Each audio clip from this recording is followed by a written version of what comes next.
مشہود امام زمانہ بلند تر صلوات اللهم صل على محمد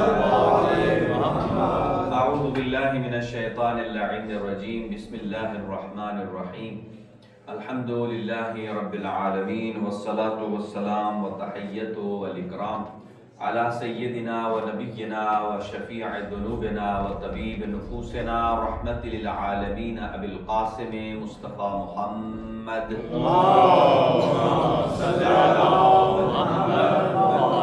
وعلى أهل بيته الطيبين الطاهرين المعصومين المنتخبين المنتجبين لا سيما على بقية الله الأعظم روحي وأرواح العالمين لتراب مقدمه الفداء عجل الله تعالى فرجه الشريف وسهل الله تعالى مخرجه الشريف ولعنة الله على أعدائهم أجمعين من يومنا هذا إلى قيام يوم الدين اما بعد فقد قال الله الحكيم في كتابه المتين بسم الله الرحمن الرحيم ان مثل عيسى عند الله كمثل آدم خلقه من تراب قال له كن فيكون صدق الله العلي العظيم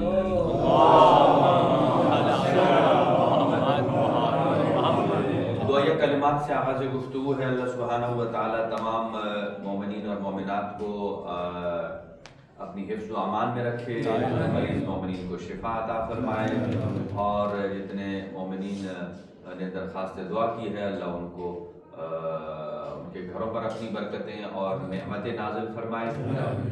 مریضوں میں خاص طور سے سید اسد عباس صاحب ہیں، ان کا آپریشن ہوا ہے دل کا، اللہ سبحانہ و تعالیٰ ان کو صحت اور تندرستی عطا فرمائے، کامیابی سے ان کا آپریشن تمام ہو چکا ہے، اللہ سبحانہ و تعالیٰ ان کو شفاء کلی عطا فرمائے۔ اور اس کے علاوہ جناب محمد ذوالفقار موسیٰ صاحب ہیں، محمد حسین شاہ صاحب ہیں، دیگر اور ہمارے برادر علی صاحب ہیں، اور جملہ مومنین اللہ ان سب کو شفاء کلی عطا فرمائے۔ اور اپنی دعاؤں کی قبولیت کے لیے ایک صلوات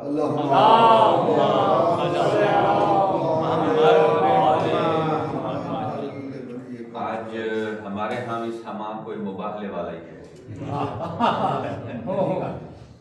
کیونکہ سچوں کی ہمیشہ تعداد تھوڑی ہوتی ہے۔ ہاں جی ایسے ہی ہے نا، جملہ پسند آیا تو ایک نعرہ سنائے۔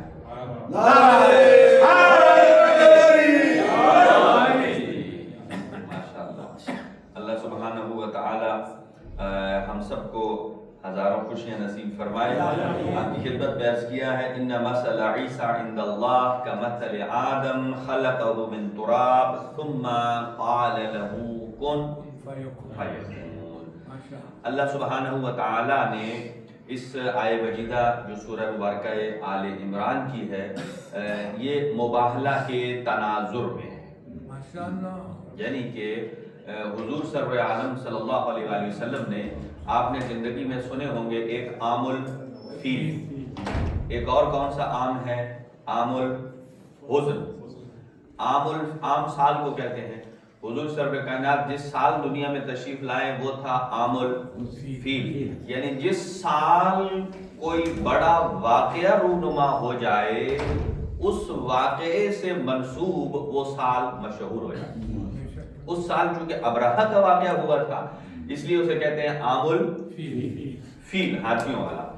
اور عام الحزن کیوں کہتے ہیں؟ چونکہ اس سال بھی دو عظیم ترین شخصیات محسنین اسلام اس دنیا سے گئے ہیں۔ حضور سرور کائنات نے اس سال کو عام الحزن قرار دیا، یعنی اس سال کو عام الحزن قرار دینا اس بات پر دلالت کرتا ہے کہ جانے والی شخصیات کوئی عام شخصیات نہیں ہے۔ ان کے جانے کی وجہ سے جتنا حزن و ملال حضور سرور کائنات کو ہوا ہے اتنا کسی اور کو نہیں۔ ایک اور سال ہے جسے مباہلہ والے سال کو کہا جاتا ہے عام الوفود۔ وفود وفد سے نکلا ہے۔ اس سال بہت سارے وفود حضور سرور کائنات کی خدمت میں آئے اور انہوں نے آپ کے ہاتھ پر کلمہ اسلام پڑھا۔ اس سے پہلے آغاز اسلام سے لے کر جب فتح مکہ ہوا تو مشرکین جو ہیں وہ دائرہ اسلام میں داخل ہوئے، بھلے وہ زبردستی ہوں، اور اس کے بعد پھر بہت سارے ایسے واقعات رونما ہوئے کہ جہاں کچھ اور لوگ بھی داخل ہوئے، لیکن یہ اس وقت جو صورتحال تھی وہ تھی نصارۂ نجران کی۔ یہ نجران یمن اور حجاز کے درمیانی ایک علاقہ ہے جسے کہا جاتا ہے نجران، اور یہاں ایک بہت بڑا کلیسا تھا جس میں 40,000 لوگ عبادت کرتے تھے۔ 40,000 بندے عبادت کرتے تھے، تھوڑی اس کا مطلب یہ ہے کہ ان کا گڑھ تھا، اور حضور سرور کائنات صلی اللہ علیہ وآلہ وسلم نے ان کو دعوت نامہ بھیجا کہ تمہاری کتابوں میں مجھ محمد مصطفیٰ کی ذات کی مثالیں بھی موجود ہیں اور آنے والے دین کی بھی نشانیاں موجود ہیں۔ یعنی یہ نہیں فرمایا ڈائریکٹ آ جاؤ مسلمان ہو جاؤ، کہا جو آپ کتاب پڑھتے ہیں، آپ کی مقدس کتاب ہے، اس میں مجھ محمد مصطفیٰ کے آنے کی بھی خبر ہے اور میرے شکل و شمائل بھی موجود ہیں اسی کتاب میں، اور اسی میں دین مبین اسلام جو آخری دین ہے اس کے تمام کی تمام نشانیاں موجود ہیں۔ لہذا ہماری دعوت پر نہ زبردستی قبول کرو، بلکہ اپنی کتاب پر جس پر ایمان لائے ہو، جیسے وہ کتاب کہتی ہے ویسے کرتے ہیں۔ اسی لیے تو قرآن مجید فرماتا ہے کہ وہ لوگ جو مکہ میں آ کر آباد ہوئے تھے وہ حضور کے آنے سے پہلے، قرآن کہتا ہے وہ حضور کو ایسے جانتے تھے جیسے اپنی اولاد کو جانتے۔ یہ کیسے؟ اسی لیے تو وہ وہاں آ کر آباد ہوئے تھے کہ جیسے ہی وہ آئیں گے ہم فوراً اسلام لائیں گے۔ دیکھیں ایک بچہ ہو، بہت سارے بندے ہو، ہم شکل بیٹھا دیں، وہ بچہ سیدھا اپنے باپ کو پہچانتا ہے۔ اسی طرح ایک باپ ہے، اس کے ہم شکل کئی بیٹے ہوں، اسے پوچھو کہے گا وہ میرا بیٹا ہے، کیونکہ وہ اپنا خون، شکل و شمائل، وہ حب اور وہ جو خون کی ایک کشش ہے وہ اس کے پہچاننے میں مدد کرتی ہے۔ اور یہ مثال کیوں دی ہے کہ جیسے اپنی اولاد کو پہچانتے ہیں اس سے بڑھ کر محمد مصطفیٰ کو پہچانتے تھے، یعنی جیسے اپنی اولاد پر کوئی شک اور تردید نہیں کرتا، ایسے ہی محمد مصطفیٰ کے وجود پر بھی کوئی شک اور تردید نہیں کرتا۔ تو حضور سرور کائنات کو جب آپ نے پیغام بھیجا اور وہاں سے وفود آنا شروع ہو گئے، اور گفتگو اس بات پر ہو رہی تھی کہ ہم چونکہ عیسائی ہیں، ان کے ہاں تثلیث کے قائل ہیں، ایک یہ ہے کہ حضرت عیسیٰ ابن اللہ ہے، ایک ہے حضرت ایک خود اللہ سبحانہ و تعالیٰ کی ذات ہے، اور ایک ہے روح القدس، تین تثلیث کے قائل تھے۔ حضور سرور کائنات کی بارگاہ میں آئے، آپ نے ارشاد فرمایا ہمارا رب ایک ہے، اور کیا ارشاد فرمایا قرآن مجید میں جو آیہ مجیدہ ہے کہ قل، اے میرے حبیب آپ کہہ دیجئے، یا اہل الکتاب، اے اہل کتاب، تعالوا الی کلمۃ سواء، آؤ، اگرچہ تمہارا مذہب عیسائیت ہے، ہمارا اسلام ہے، آؤ ہم مل بیٹھ کر ان گفتگو کو زیر بحث لائیں جو تم اور ہمارے درمیان کمبائن ہے اور مشترک ہے۔ آیہ مجیدہ ہے او کلمۃ سواء بیننا و بینکم اللہ نعبد الا اللہ، اور وہ یہ ہے کہ ہم اللہ کے علاوہ کسی کی عبادت نہ کریں۔ کہا یہ کیوں فرمایا کہ آؤ مشترکات پر آ کر بیٹھ کے بات کریں؟ اس لیے کہ جب مشترکات پر بات ہوتی ہے تو دل قریب ہوتے ہیں، اور پھر انسان مختلف فی پر بھی گفتگو کرنے کے لیے آمادہ ہو جاتا ہے۔ مختلف فی کیا ہوتا ہے؟ کہ جس میں ہمارا اتفاق نہیں ہوتا۔ تو یہ جو دن ہے غدیر، تکمیل تحفظ دین کا دن ہے، اور مباہلہ تحفظ توحید کا دن، تحفظ توحید کا دن ہے۔ اب یہاں بہت خوبصورت جملہ صاحب کشاف نے لکھا ہے کہ آپ نے ارشاد فرمایا، وہ یہ کہتے ہیں کہ اگر آپ اس کو یوں تقسیم کر دیں، پنج تن پاک کے عنوان سے تقسیم نہ کریں، یہاں تو کئی لوگ کہتے ہیں کہ پنج تن پاک کو آپ پنج تن پاک کہہ کر ہماری توہین کر دیں۔ وہ کیسے ہوگا؟ اس لیے کہ وہ پنج تن پاک ہے تو باقی کوئی پاک نہیں، ہم سارے نجس ہیں کہ ہم سارے نجس ہیں، آپ نے ہماری توہین کر دی۔ بھائی قرآن مجید فرماتا ہے کہ یطہرکم تطہیرا، باقی طہارت کی منزل پر آ کر پاکیزہ ہوتے ہیں، اور یہ ہر حال میں طیب اور طاہر، ہر حال میں۔ ایک اور چھوٹی سی بات عرض کروں، اللہ سبحانہ و تعالیٰ نے حکم دیا اپنے حبیب کو کہ مسجد نبوی کے اندر کھلنے والے سارے دروازے، اس کا مطلب یہ ہے کہ اصحاب کے دروازے یعنی مسجد کے ارد گرد اصحاب ہی رہتے تھے اور ان کے دروازے کھلتے تھے۔ ہاں، باقی سب کے دروازے بند کر دیے اور ایک دروازہ کھلا رہا، وہ تھا مولا امیر المومنین کا۔ اور کچھ نے آ کر حضور سرور کائنات سے شکایت کی، یا رسول اللہ لماذا صدرت ابوابنا، آپ نے ہمارے دروازوں کو کیوں بند کیا؟ آپ نے فرمایا آپ جانتے نہیں ہو کہ میرا قول بھی قول خدا ہے اور میرا عمل بھی عمل خدا ہے۔ جب میں کہتا ہوں تو میں نہیں، خدا کہتا ہے، جب میں کرتا ہوں تو میں نہیں، خدا کرتا ہے۔ اور یہ میں نے نہیں کیا، بل صد اللہ ابوابکم وفتح باب علی، یہ اللہ نے تمہارے بند کیے ہیں اور علی کا دروازہ۔ اچھا اب آ جائیے بات۔ اچھا یہاں دیکھیے یہ تو پنجتن پاک ہیں، لیکن کمال دیکھیے کہ جو اس گھرانے میں جن کا دروازہ مسجد کی طرف کھلتا تھا، کیا ان میں صرف یہ پنجتن پاک ہی رہتے تھے؟ اگلی بات سنیے، اس میں ایک کنیز بھی رہتی تھی جن کا نام تھا فضا، جن کا نام کیا تھا، جو 20 سال برابر قرآن مجید سے خطاب کرتی رہی ہیں، کلام کرتی رہی ہیں۔ اس کا مطلب یہ ہے کہ اس اگرچہ وہ منزل نہیں رکھتی کہ جو اہل بیت کے قطعاً نہیں، ان کے غلاموں کی بھی وہ غلام ہے، اگرچہ وہ مسجد میں نہیں جاتی تھی، لیکن اس گھر جس میں رہتی تھی ان پنجتن پاک کی خدمت کا اثر یہ ہوا ہے کہ یہ بھی ٹھہرتی اسی گھر میں تھی جس کا دروازہ مسجد میں تھا۔ دیکھیے تو تحفظ توحید ہے۔ تو یہاں تک سعد ابن ابی وقاص ہے، جب حاکم شام گیا مدینہ، اس نے اسے کہا کہ تم لماذا لا تسب امیر المؤمنین، یہ امیر المؤمنین تو میں کہہ رہا ہوں کہ تو کیوں نہیں علی کو برا بھلا کہتا؟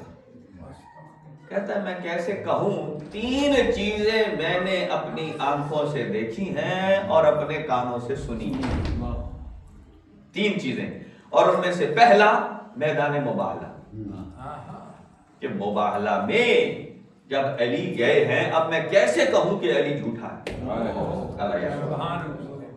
سعد بن ابی وقاص۔ اور دوسرا میں نے اپنے کانوں سے سنا ہے کہ نبی نے علی کو بلا کے فرمایا کہ یا علی انت اخی فی الدنیا والآخرہ، تو میرا بھائی ہے دنیا اور آخرت میں، جو رسول کا بھائی ہے میں اسے کیسے برا بھلا کہوں۔ اور تیسرا جملہ جو انہوں نے کہا وہ کہا کہ میں نے اپنی آنکھوں سے دیکھا اور اپنے کانوں سے سنا، نبی نے فرمایا من کنت مولا ہو کہ جس کا میں حاکم ہوں اس کا علی حاکم ہے، مجھے بتاؤ کہ جسے نبی حاکم بنائے میں کون ہوتا ہوں اسے برا بھلا کہنا۔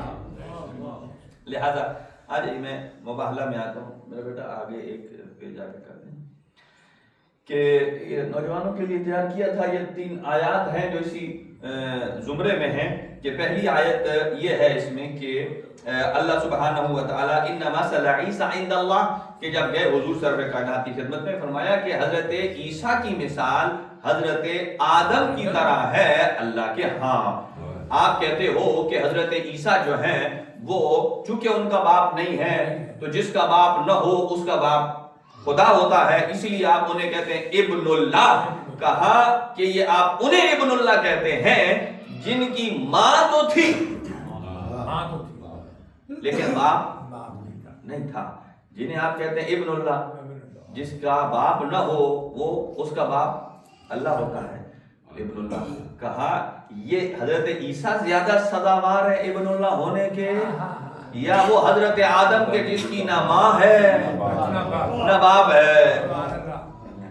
فرمایا نہیں، اگر ایسا ہے تو وہ بے طریقہ اولا حق رکھتے ہیں. کہا نہیں ایسا نہیں ہے، جن کا نہ ماں ہے نہ باپ ہے، اللہ سبحانہ و تعالیٰ نے خلقہ من تراب، انہیں خلق کیا مٹی سے، ثم قال له کن فیکون. پھر اللہ سبحانہ و تعالیٰ نے کن کہا. یہ کن حکم پروردگار ہے، اس کے لیے وقت درکار نہیں ہوتا. اور پھر الحق من ربک فلا تکن من الممترین، حق تمہارے رب کی طرف سے ہے اور اس کو نہ جھٹلاؤ. اور آ جائیے میں کچھ ہسٹری اس کی عرض کرنا چاہتا ہوں کہ مباہلہ جو ہے، یہ بات یاد رکھیے. اس کے بعد فمن حاجک فیہ من بعد ما جاءک من العلم فقل، یہاں آ گیا فقل، یعنی کہ اے میرے حبیب یہ جو آپ کے پاس آئے ہیں، جو جاننے کے باوجود کٹ حجتی کریں، نہ سمجھنے کی ایکٹنگ کریں، جیسا یوں کہا جا سکتا ہے. کئی لوگ جانتے ہوتے ہیں لیکن پھر نہ جاننے کی ایکٹنگ کرتے ہیں، اداکاری کرتے ہیں. تو کہا اگر ایسی پوزیشن آ جائے تو فقل، آپ انہیں کہہ دیجئے. یہ فقل بتا رہا ہے کہ یہ مباہلہ نبی کی طرف سے نہیں ہے، رحمان کی طرف. چلیں تھوڑی ہسٹری کروں میں اس کی، یہ سنیں کہ مباہلہ جو ہے یہ پہلی دفعہ نہیں ہوا، اس سے پہلے بھی ہوا اور کئی دفعہ ہوا. مباہلہ وہاں ہوتا ہے کہ جہاں دو بندے یا دو گروپ ہوں، اسے کہتے ہیں مباہلہ یا مقابلہ، باب مفاعلہ ہے. تو پہلے ایسا ہوتا تھا کہ یہ مباہلہ کب کیا جاتا ہے کہ جب دونوں عقلی دلائل کو تسلیم نہ کریں، اس کے بعد فیصلہ چھوڑ دیا جاتا ہے اللہ کی ذات پر، کہ جو اللہ جیسے فیصلہ کرے، جو باطل پہ ہوگا وہ ختم ہو جائے گا، جو حق پہ ہوگا وہ باقی رہے گا. پہلے اس کی اگزامپل یہ تھی کہ پہاڑ سے چھلانگ لگائی جاتی تھی، جو بچ گیا وہ حق پہ. سخت ہے یہ بھی عمل. اور دوسرا طریقہ تھا آگ میں کودنا، جو بچ گیا وہ حق پہ. اور تیسرا تھا سمندر میں ڈال دینا. تینوں کام نہیں تھے، لیکن یہ انسانوں کے طریقہ کار تھے. اور یہ جو مباہلہ ہے یہ رحمان کا طے کردہ طریقہ ہے. علامہ زمخشری لکھتے ہیں تفسیر الکشاف میں، توجہ، یہاں مباہلہ میں کون کون گیا؟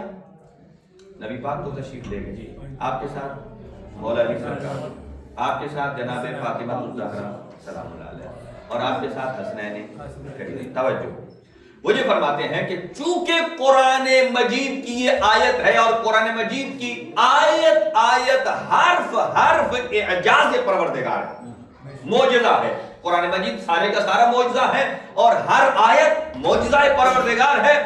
وہ کہتے ہیں کہ یہاں صرف الفاظ قرآن معجزہ نہیں ہے، جیسے الفاظ آیت معجزہ ہیں ایسے ہی اس آیت کے مصادیق بھی معجزہ ہیں. جیسے آیت کا کوئی لفظ اس کے بدلے میں آئے تو آیت وہ مقام نہیں رکھتی جو آیت کا ہے. جو رحمان نے دیا ہے وہی سب سے اعلیٰ اور افضل ہے.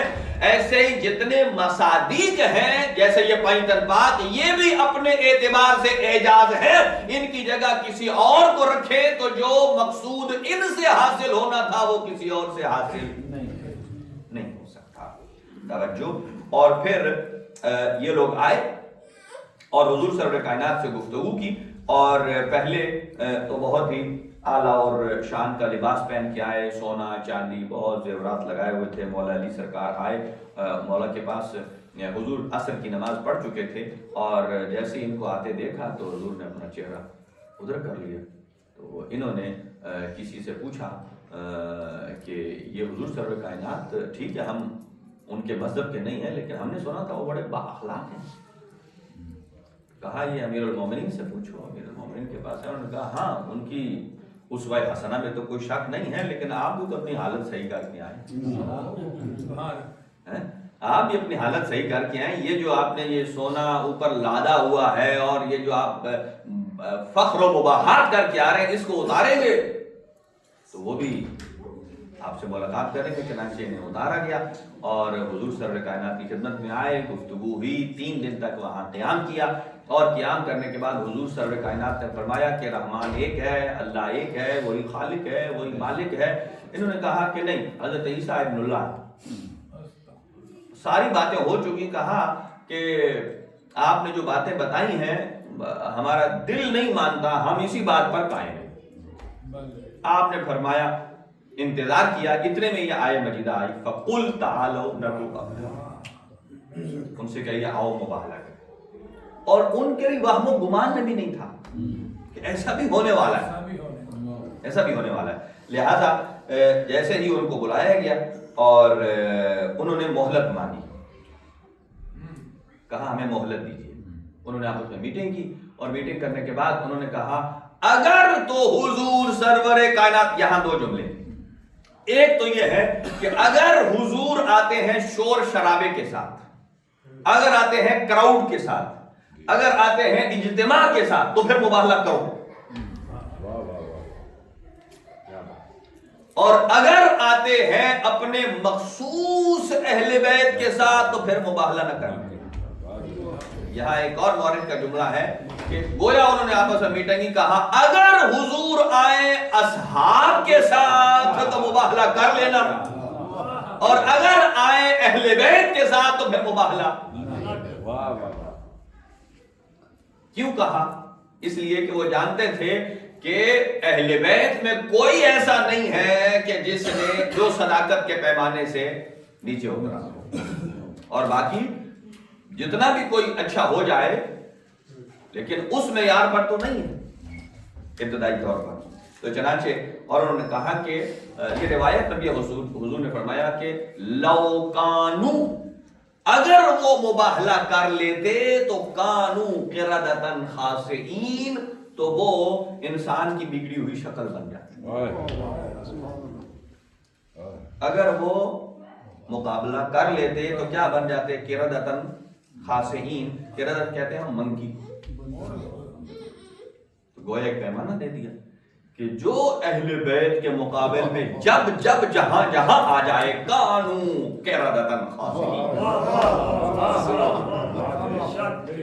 اور یہاں ایک اور جملہ بھی ہے, اور وہ یہ کہتے ہیں کہ یہ جو مباہلہ ہے کہ یہ اوپن مباہلہ تھا. اس کا مطلب یہ نہیں ہے کہ اس کے بعد ہو نہیں سکتا, نہیں, فرمایا یہ مباہلہ اوپن ہے. جس طرح رسول خدا صلی اللہ علیہ وآلہ وسلم نے اپنے اہل بیت کو مباہلہ میں لے جا کر دشمن اسلام کو للکارا. حضور سرور کائنات نے اپنے اہل بیت کو لے جا کر دشمن اسلام کو للکارا. بالکل ہی اسی طرح امام حسین علیہ السلام نے میدان کربلا میں جا کر, چونکہ خود صاحب مباہلہ میں سے ہے, انہوں نے بھی دشمن اسلام کو للکارا. اور دلالت یہ ہے انہوں نے مباہلہ نہیں کیا تھا تو بچ گئے, اور یہ صاحب مباہلہ کے مقابل میں آ گئے ہیں تو آج تک رسوا ہو رہے ہیں. اور دشمنان اہل بیت لعنت, کہ انہوں نے مقابلہ کر لیا. اگرچہ ایک ہی روایات میں ہے کہ حضور سرور کائنات کی شہادت کے بعد 50-51 سال تک لوگ آیے مباہلہ کے ساتھ اس بات کیا کرتے تھے, اس بات یعنی ثبوت دیا کرتے تھے کہ اہل بیت کی طہارت کے لیے, اہل بیت کی صداقت کے لیے, اور اسی میں امامت کے بھی ثبوت موجود ہیں. اگلا کر تو بیٹا, میں جو نوجوان بیٹھے ہیں ان کے لیے کچھ باتیں عرض کر دوں. تو یہ مباہلہ کیا, اس میں 5 پوائنٹ ہیں کہ جن کو بیان کیا گیا ہے کہ مباہلہ کسے کہتے ہیں, لفظ مباہلہ کیا ہے, واقع مباہلہ کیا ہے, اور مباہلہ میں کون کون لوگ تھے, اور عیسائی وفد کا ریئیکشن کیا تھا مباہلہ کے بعد. یہ بڑا امپورٹنٹ ہوتا ہے. اور پھر شیعہ عقیدے کے مطابق اس جو مباہلہ ہے وہ اگلا پیج کر دو بیٹا, کہ یہاں جلدی جلدی میں نے لکھا ہے کہ جو پڑھنا چاہیں پڑھ سکتے ہیں, کہ مباہلہ بحل سے نکلا ہے, 2 فریق کسی مذہبی اور عقائدی اختلاف میں اپنے دلائل مکمل ہونے کے بعد اپنی تمام تر چیزوں کو اللہ سبحانہ و تعالیٰ کی ذات پر چھوڑ دیتے ہیں، جیسا کہ نصارے نجران اور شیعہ اور سنی دونوں مکاتب فکر نے مباہلے کو تسلیم کیا ہے، اس میں کسی کا کوئی شک و شبہ نہیں ہے۔ اور اس کے بعد واقعہ مباہلہ کیا ہے، نیکسٹ میں خیال ہوگا واقعہ مباہلہ کیا ہے۔ ہجرت کے 10ویں سال یمن کے علاقے نجران سے عیسائی وفد میں آئے، اور یہ اس کی ڈیٹیل ہے اور تقریباً میں نے بیان کر دی ہے۔ اور نیکسٹ پیج جو ہے اس کا وہ سورہ مبارکہ آل عمران کی آیت نمبر، ہاں جی، یہاں کتنے افراد تھے؟ ایک مولا علی تھے اور امام حسن، امام حسین اور جناب زہرا، اور یہ کس دلیل میں تھے؟ وہ دلیل بھی ساتھ دی گئی ہے کہ ابناءنا میں امام حسن اور امام حسین شامل ہیں، یہ مفسرین کا اتفاق ہے، اور نساءنا میں حضور سرور کائنات کی بیٹی حضرت فاطمہ الزہرا شامل ہیں، اور انفسنا میں حضرت امیر المؤمنین علی علیہ السلام شامل ہیں۔ اور عیسائی وفد کا ریئیکشن کیا ہے؟ نیکسٹ پیج پر ریئیکشن یہ ہے کہ انہوں نے تسلیم کیا، انہوں نے کہا کہ ہم مباہلہ نہیں کریں گے اور اس کے بدلے میں ہم آپ کو جزیہ دیں گے۔ کیا دیں گے؟ جزیہ دیں گے۔ اور یہی وہ مارکہ ہے کہ جو جزیہ دیا اسی کو نام دیا جاتا ہے فدق کا۔ یہ وہ حاصل ہونے والا جزیہ ہے یا مال ہے یا ملکیت ہے کہ جہاں نہ جنگ ہوئی ہے، نہ گھوڑے دوڑے ہیں، نہ لڑائی ہوئی ہے، تو جو بغیر لڑائی کے حاصل ہو وہ حضور کی ذاتی ملکیت میں جاتا ہے، نہ کہ امت کی ملکیت اور بیت المال میں جاتا ہے۔ اور یہی پھر حضرت فاطمہ الزہرا سلام اللہ علیہا کو ہبہ فرمایا، یہ ریئیکشن تھا ان کا۔ اور پھر لاسٹ جو ہے وہ 5 پوائنٹ ہے اس میں، کہ ایک تو یہ اہل بیت اطہار کی برتری یہ ثابت کرتا ہے مباہلہ کہ اہل بیت اطہار جیسے سچے ہیں ایسا کوئی بھی سچا نہیں ہے، یہ سارے باور کرتے ہیں۔ اور دوسرا حضرت امیر المؤمنین کی عظمت اور امامت امیر المؤمنین بھی یہیں سے ثابت ہوتی ہے، چونکہ مامون نے جب کہا تھا امام رضا علیہ السلام کو کہ آپ اپنے دادا علی کو جانشین پیغمبر سمجھتے ہیں تو کیا دلیل ہے آپ کے پاس؟ آپ نے یہی آیت پڑھی انفسنا و انفسکم، اللہ سبحانہ و تعالی نے اپنے حبیب کا نفس میرے دادا علی کو قرار دیا ہے، اور نفس ہی نفس کی جگہ پر جا سکتا ہے، اسی لیے۔ اور پھر دلیل امامت بھی یہی ہے۔ اور پھر اصحاب کسا کی فضیلت، یہ بات یاد رکھیے، جو 5 تن پاک ہیں، جب آئے مباہلہ نازل ہوئی ہے اور انہیں کہا کہ آپ کل آ جائیے، ہم بھی لائیں گے، آپ بھی لائیے بچے اور ہم بھی لائیں گے، اور پھر آپ جب گھر جاتے ہیں اور صبح آنے سے پہلے آئے تطہیر نازل ہوتی ہے جناب سیدہ سلام اللہ علیہا کے گھر، اور جس میں حضور سرور کائنات ہیں، امیر المؤمنین ہیں، حسنین کریمین ہیں، تو یہ 5 تن پاک چاہے چادر تطہیر میں ہوں تو 5 ہیں، میدان مباہلہ میں آئیں تو 5 ہیں۔ اس کا مطلب یہ ہے کہ اگر تطہیر اور صداقت کو یکجا کیا جائے تو 5 تن پاک بنتے ہیں، چاہے طہارت ہو چاہے صداقت ہو۔ بہرحال تاریخی اعتبار سے اس کا کوئی اس میں شک و شبہ اور اختلاف نہیں ہے۔ البتہ محمد حسین طباطبائی صاحب نے یہاں لکھا ہے کہ یہ جو مباہلے کی باری تب آتی ہے جب واضح عقلی دلائل ختم ہو جائیں۔ مورخین نے یہاں بہت کچھ بیان کیا ہے، لیکن میں چاہتا ہوں کہ کچھ پوائنٹ عرض کروں آپ کی خدمت میں۔ من حاجہ کا وہ پہلا والا پیج نکال دو بیٹا جس پر آئے، من حاجہ فیہ من بعد ما جاءک من العلم فقل تعالوا، آپ لے آئیے، ندعو ابناءنا و ابناءکم نساءنا و نساءکم۔ اب ایک صاحب کا ترجمہ دیکھیے، انفسنا و انفسکم کے ترجمے میں اس نے لکھا ہے مولا علی کو سکپ کرنے کے لیے کہ آپ بھی چلے آئیے اور ہم بھی چلے آئیں گے، آپ بھی چلے آئیے اور ہم بھی چلے آئیں گے۔ انہوں نے کہا چلو، حضور نے انہیں کہا ہم تو چلے آئیں تو کام چل جائے گا، لیکن تم چلے آئے تو کام نہیں چلے گا۔ لہٰذا یہاں بہت ساری باتیں، اب یہاں اس آئے مجیدہ میں ابنا بھی جمع ہے، نساء بھی جمع ہے، انفسنا بھی جمع ہے، جو جمع ہوتی ہے اسی کم سے کم لمٹ 3 ہوتی ہے، زیادہ سے زیادہ جتنی بھی ہو. اس کا مطلب یہ ہے کہ 3 نساء میں ہے، 3 ابنا میں ہے، 3 انفس میں ہے. یعنی اس آیت میں 9 افراد کی گنجائش تھی، لیکن نبی اپنے ساتھ 4 لے کر گئے. گنجائش کتنے کی ہے؟ یعنی کم سے کم، آپ زیادہ سے زیادہ تو گنجائش جمع کی تعداد 3 سے لے کر الی ماشاء اللہ ہے، لیکن کم از کم 9 کی گنجائش ہے، اور لے کر کتنے گئے ہیں؟ 4. اس کا مطلب یہ ہے گنجائش تھی، بندے نہیں تھے. عادت یعنی گنجائش تھی، لیکن 9 کا عدد پورا کرنے کے لیے بندے نہیں تھے. اور یہاں رشتے بھی 3 طرح کے، بیٹے، عورت اور نفس. اچھا، نبی پاک صلی اللہ علیہ وسلم کی اس ٹائم 9 ازواج زندہ تھیں. آپ کے 9 حجرے تھے الگ الگ. اور بہت خوبصورت جملہ لکھا ہے ایک مورخ، انہوں نے کہا ہے کہ عجیب حسن انتخاب پروردگار ہے کہ اللہ سبحانہ و تعالی نے حضور کے اپنے گھر میں سے کسی کو نہیں لیا اور علی کے گھر میں سے کسی کو نہیں چھوڑا.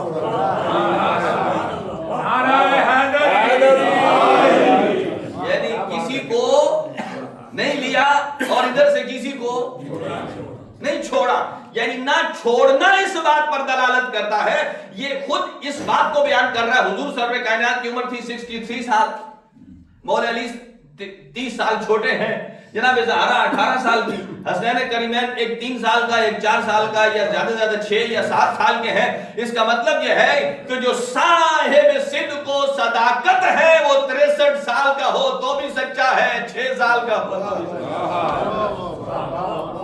یعنی جو اسلام کی حقانیت پر دلیل بن سکتا ہے. اور پھر ابنا انا میں لے گئے 2. ابنا ابن کی جمع ہے ابنا، ٹھیک ہے جی، اور اس میں ہونے کتنے چاہیے؟ 3. اچھا، 3 تھے.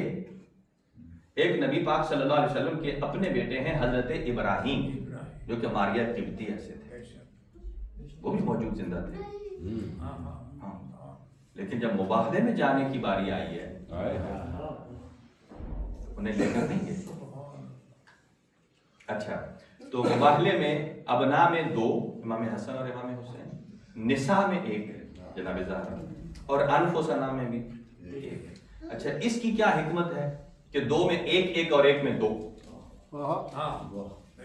نساء میں بھی 1، انفس میں بھی 1، ابنا میں 2. کہا اس لیے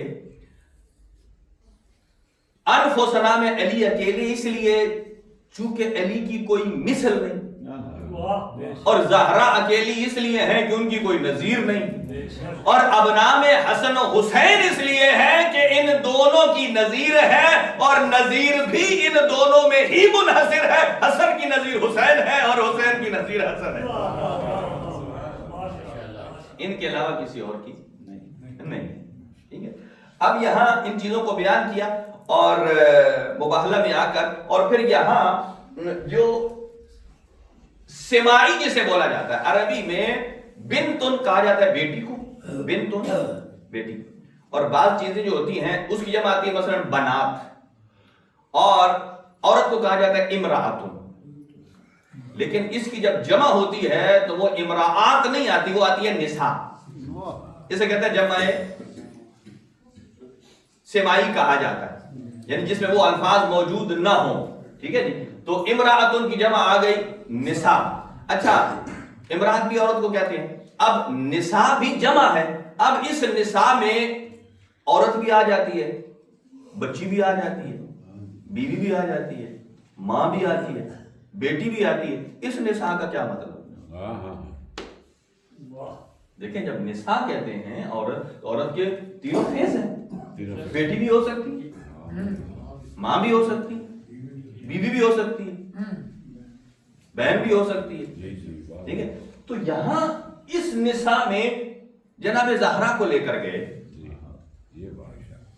اس کا مطلب یہ ہے کہ اگر آپ اس کی تمام فصاحت اور بلاغت کو جمع کریں نساء کی، تو وہ ذات جناب سیدہ میں ظاہر ہوتی ہے.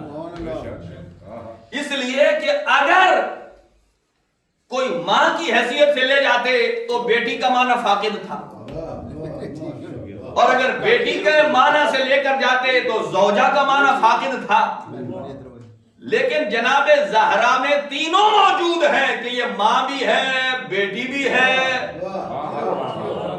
سیدۃ النساء العالمین بھی ہے، اور وہ یہ ہے کہ بیٹی جناب سرکار دو عالم کی ہے، زوجہ امیر المومنین کی ہے، اور ماں حسنین شریفین کی۔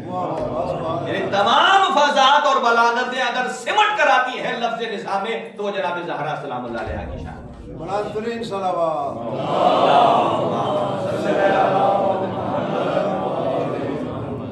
اور دوسری بات کہ نساء جب مراد لیا جاتا ہے ابناء کے مقابل میں جیسا کہ بنی اسرائیل کے لیے کہا جاتا تھا کہ وہ یذبحون ابناءکم ویستحیون نساءکم، کہ وہ تمہارے بیٹوں کو ذبح کر دیتا تھا اور عورتوں کو بچا لیتا تھا۔ اب یہاں نساء ہے، لیکن اس نساء سے آپ کیا سمجھیں گے؟ ماں مراد ہے؟ کیا مراد ہے؟ چونکہ جب نساء ابناء کے مقابل میں آ جائے تو یہاں بیٹی مراد لی جاتی ہے، اور یہاں یعنی بیٹوں کو مار دیتے تھے اور بیٹیوں کو، یہاں نساء کا معنی بیٹی کہاں سے سمجھا گیا؟ یہ کیوں نہیں کہا گیا وہ بیٹوں کو مار دیتے تھے اور ماؤں کو، بیویوں کو زندہ رکھتے تھے؟ ہر مفسر نے یہ لکھا ہے کہ بیٹوں کو مار دیتے تھے اور بیٹیوں کو۔ اس کا مطلب یہ ہے کہ نساء جب ابناء کے ساتھ آئے تو مطلب صرف بیٹی ہوتا ہے۔ تو یہاں جو نساء آیا ہے وہ ہے ابناءنا کے ساتھ نساء، اس کا معنی ہی یہ بنتا ہے کہ یہ حضور سرور کائنات کی صرف بیٹی مراد ہے، صرف بیٹی مراد ہے۔ اور انفسنا و انفسکم میں نفوس میں داماد مراد نہیں ہے، لوگوں نے بہت سارا آسان سے لکھ دیا ہے کہ اس نفوس سے مراد داماد پیغمبر ہے، جبکہ ایسا نہیں۔ اور جب حضور سرور کائنات جا رہے تھے، بس اسی پر میں تمام کرتا ہوں کہ آپ کا لے جانا، حضور سرور کائنات کا لے جانا بھی آیت کی ترتیب سے ہے۔ آیت میں پہلے کیا ہے؟ نہ دو بیٹے پہلے، پھر کیا ہے؟ اور پھر کیا ہے؟ تو حضور سرور کائنات امام حسین کو انہوں نے اٹھایا ہوا، امام حسن کا ہاتھ پکڑا ہوا، بیٹے آگے، بیچ میں جناب سیدہ، اور آخر میں مولا کائنات۔ یعنی جانے کی ترتیب اور آیت کے نزول کی ترتیب سیم ہے، سیم ترتیب۔ اور ایک اور جملہ سنیے کہ جناب زہرا سلام اللہ علیہا کی عصمت کا کس قدر خیال رکھا گیا ہے کہ جناب زہرا کہاں قدم رکھیں گی؟ پہلے حضور قدم رکھتے تھے، پھر جناب زہرا کا قدم آتا تھا، پھر اس کے اوپر مولا علی کے قدم آتے تھے۔ گویا اللہ سبحانہ و تعالی نے جناب زہرا کے قدموں کو بھی رسالت اور ولایت کے حجاب میں پنہان کر کے رکھا۔ رسالت اور ولایت کے درمیان حجاب میں محفوظ کس طریقے سے رکھا ہے، یعنی حجاب جناب زہرا سلام اللہ علیہا۔ چنانچہ وہاں گئے اور انہوں نے مباہلہ نہیں کیا، اور یہ کہا ان کے بڑے نے کہ میں انہیں دیکھ رہا ہوں، ان کے چہروں سے نور نکل رہا ہے۔ توجہ، اگرچہ کوئی مسلمان نہ ہو لیکن اپنی ریاضت کر کے اپنے مذہب کے مطابق کم از کم اسے اتنی معرفت تو تھی کہ وہ اہل بیت کے چہرے نورانی پڑھ چکا، اور پڑھ کر اس نے کہا کہ میں دیکھ رہا ہوں کہ اگر یہ اس پہاڑ کو اشارہ کرے اور یہ اپنی جگہ چھوڑ دے، لہذا ان سے مباہلہ نہ کرنا۔ اس کا مطلب یہ ہے کہ اگرچہ وہ اسلام پر نہیں تھا لیکن وہ بات کو سمجھنے میں اور اپنے ذات کو بچانے میں مخلص تھا کہ اگر مباہلہ کریں گے، اور یہ اس کے جملے ہیں، اگر مباہلہ کر لیتے تو کوئی بھی ہمارے مذہب کا باقی نہ رہتا، لہذا انہوں نے مباہلہ نہیں کیا۔ اور نصارہ نجران نے حضرت رسول خدا صلی اللہ علیہ وآلہ وسلم کو یہ حق دیا کہ جس کو آپ صلی اللہ علیہ وآلہ وسلم نے اپنی بیٹی فاطمہ زہرا سلام اللہ علیہ کو دیا، جسے کہتے ہیں حق زہرا، اسی کو کہا جاتا ہے فدق۔ بس اسی پر کافی ہے، انشاءاللہ باقی طول و تفصیل بعد میں عرض کریں گے۔ اللہ سبحانہ و تعالی ہم سب کو صدق و صداقت کے دامن سے متمسک فرمائے۔ پروردگار بحق محمد و اہل بیت محمد ہمیں بھی اپنی زندگی میں سچائی اور صداقت کو لانے کی توفیق عطا فرمائے، جھوٹ اور بد پرہیزگی سے، یا جسے کہا جائے کہ غیر انسانی غیر اخلاقی صفات کو اپنے سے دور کرنے کی توفیق عطا فرمائے۔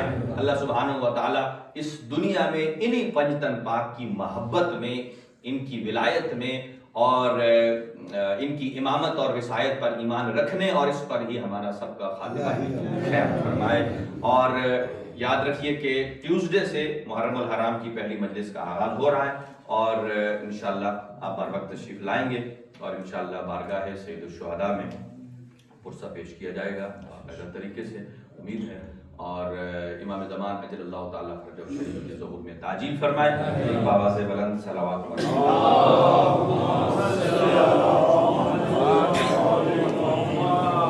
السلام علیکم۔